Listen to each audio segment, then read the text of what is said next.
সেই গাইছ আশা কৰিছোঁ সকলোৱে ভালে আছে নিশ্চয় বন্ধুসকল। গৰমটো তামাম পৰিছে দেখিছে নিশ্চয়। সেই বুলি মই ঘৰত থাকিব নোৱাৰিলোঁ, কাৰণ গৰম এনেকুৱাই পৰিছে। ঘৰত মানে ফেনো কাম নিদিছে আৰু কাৰেণ্টটো আহে যায়।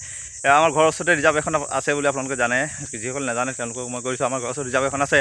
তালৈ আহিছিলোঁ অকণমান ঠাণ্ডা হ'ম বুলি, মানে ভিতৰৰ ফালে আহিছিলোঁ। ৰাস্তা দেখিছে পিছফালেটো ৰাস্তাৰ ভিতৰত দি আহিছিলোঁ। তো মানুহ দুজনে খৰি কাটি আছে। তো ইয়াত মানে ভিতৰত সোমাই আহিলোঁ যেতিয়া এনেকুৱা গৰম আছে ইয়াত মানে ক'বই নালাগে। মই স্পৰ্টিং খুলি মানে উদলা ঘূৰি ফুৰিছিলোঁ, অহা যোৱা কৰি আছিলোঁ ইফালে। আৰু ভিডিঅ'টো যেতিয়া বনালোঁ মই তেতিয়া মানে মই স্পৰ্টিংটো পিন্ধি ল'লোঁ। এনেকুৱা গৰম মানে ক'বই নালাগে। ৰিজাৰ্ভৰ ভিতৰত অতিপাত গৰম, মানে একদম মোৰ একদম পচিনা এইবিলাক মুচি দিছিলোঁ এতিয়া মই স্পৰ্টিং দি, সেইটো কাৰণে এতিয়া অলপ মানে চফা দেখাইছে। কিন্তু এনেকুৱা গৰম বন্ধ হ'ল ক'বই নোৱাৰে একদম। ৰিজাৰ্ভত মানে বতাহ চতাহ নাপায়, সেইকাৰণে চাগে গৰমটো বেছি। আৰু ইয়াত মানে দুই এটা কিবা কিবি জংলী বস্তু পাইছিলোঁ। সেই সময়ত মোৰ মোবাইলটো মানে ওলোৱা নাছিলোঁ। টিককৈ ইপাৰ পাৰ হৈ গ'ল, এটা ইফালে পাৰ হৈ গ'ল। নেউল না কিবা আছিলে আৰু এতিয়া যদি পাম আপোনালোকক দেখাব চেষ্টা কৰিম। মানে কি ৰিজাৰ্ভত আৰু গৰমটো অধিক। ঘৰত যিমান গৰম নাছিলে সিমান মই ইয়াত গৰমটো অনুভৱ কৰিছোঁ, মানে অধিক পাতাত। এতিয়া মই লগালগ মানে ভিজি আহিছোঁৱে আৰু লাহেকৈ মানে পচিনাৰ পৰা। তো ভিডিঅ'টো চাব আপোনালোকে লাষ্টলৈকে। যদি কিবা পাওঁ জংলী বস্তু মই দেখাব চেষ্টা কৰিম। পিছফালে দেখিছে এয়া ৰিজাৰ্ভ, এইটো এইফালৰ পৰা এতিয়া গৈ থাকিম আৰু ৰিজাৰ্ভৰ এই অকণমান আগলৈ যাম, তাৰপৰা আকৌ ঘূৰি দিম। ওলাই যামেই এতিয়া, মই সোনকালে ওলাই যাম কাৰণ বহুত গৰম ইয়াত।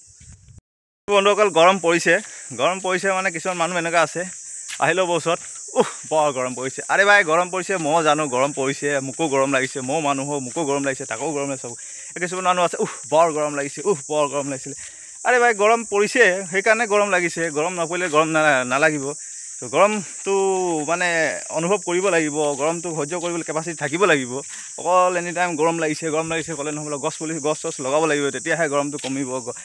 জেগা পাব বহিবলৈ, গৰু ছাগলী মানুহ সকলোকে ধৰি মানে এইবিলাক নকয় বৰ গৰম লাগিছে এনে ক'লে হ'ব জানো? বোলো গৰমটোক মানে সহ্য কৰিবলৈ কেপাচিটিটো হ'ব লাগিব, তেতিয়াহে গৰমটো মানে অনুভৱটো কম হ'ব।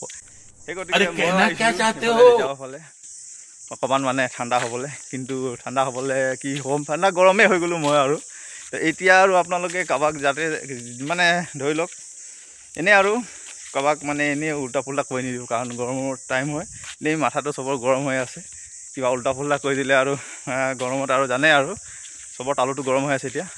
যিয়ে কি নহওক বন্ধুসকল মই এতিয়া বৰ্তমান ষ্টিল বডি উলিয়াই ভিডিঅ' বনাই আছোঁ, কাৰণ মই তামাম গৰম লাগিছে। সেইকাৰণে মই গেঞ্জি স্পৰ্টিং চব খুলি দিলোঁ, খুলি পিনে এতিয়া ভিডিঅ' বনাই আছোঁ। কাৰণ মই এতিয়া নিজৰ ফেচটো নেদেখাওঁ আপোনালোকক, কাৰণ ফেচটো দেখাই দিলে আপোনালোক বডি চাই মোৰ পৰি যাব। আৰু সেইকাৰণে ভিডিঅ'টো মানে অকণমান বেগ মানে উল্টা ফালে ভিডিঅ' বনাইছোঁ। সেইকাৰণে মই দেখুওৱা নাই মোৰ মানে বডি নাই দেখুওৱা আপোনালোকক। আজিলৈ ভিডিঅ'টো ইমান অলপ লাইছোঁ, টাটা বাই বাই।